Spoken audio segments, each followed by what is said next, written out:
Kemarre Martiniello is renowned for two very different art forms, visual arts and literature.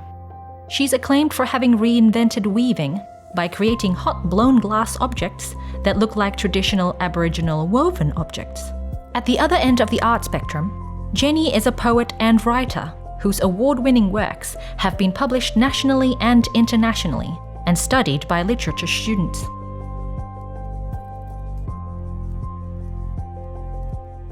Jenny likens her art mix to being ambidextrous.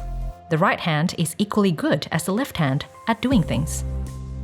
It is not only a mixture of creativity that flows in Jenny's blood. There also flows an interesting mix of cultures. Her Chinese grandfather came to Australia in the late 1860s from Xiamen, in southern China. He married an Aboriginal woman. This Chinese-Aboriginal union produced a male offspring who would later marry an Anglo-Celtic woman. Jenny is the product of these two generations of mixed marriages.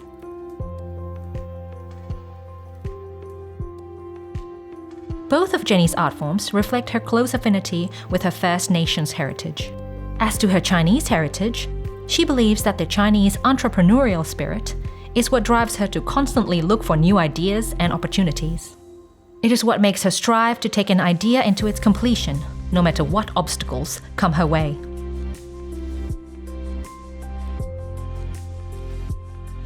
Jenny's grandfather, Ned Chong, was 16 years old when he arrived in Darwin. There, he worked in a Chinese family store. He later worked in Adelaide as a market gardener. He was among the Chinese labourers that laid the railway tracks between Adelaide and Darwin in the late 1870s. This brought him to the remote town of Oodnadatta, southwest of the Simpson Desert. With his savings, he established a market garden with a Chinese partner. The garden was in a waterhole, 8 kilometres from Oodnadatta. To make it work, they had to dig narrow water channels out from the waterhole into the Red Desert. Ned married his business partner's widow, Southern Arunta woman Minnie Bell. They had a daughter and a son, Richard, who would become Jenny's dad.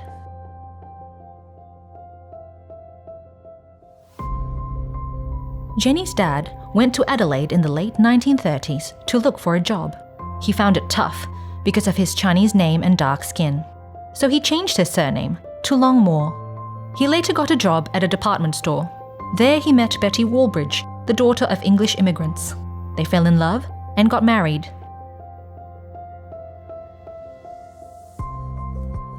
Jenny said that marrying each other was a brave move.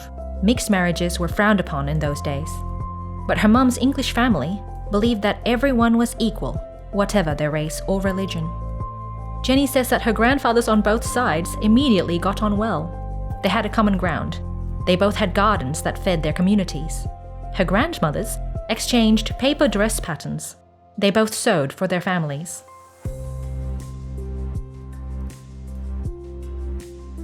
Jenny took night classes in art during high school, but she took a detour from arts and joined the Navy as a radar plotter, and then as a weapons assessor.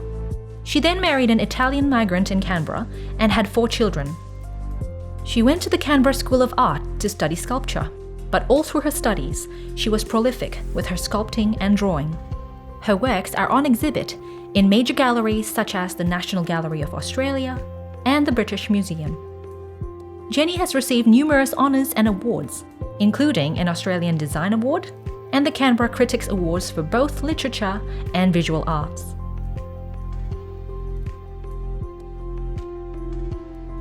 Jenny's other passion is supporting the careers of emerging Aboriginal artists.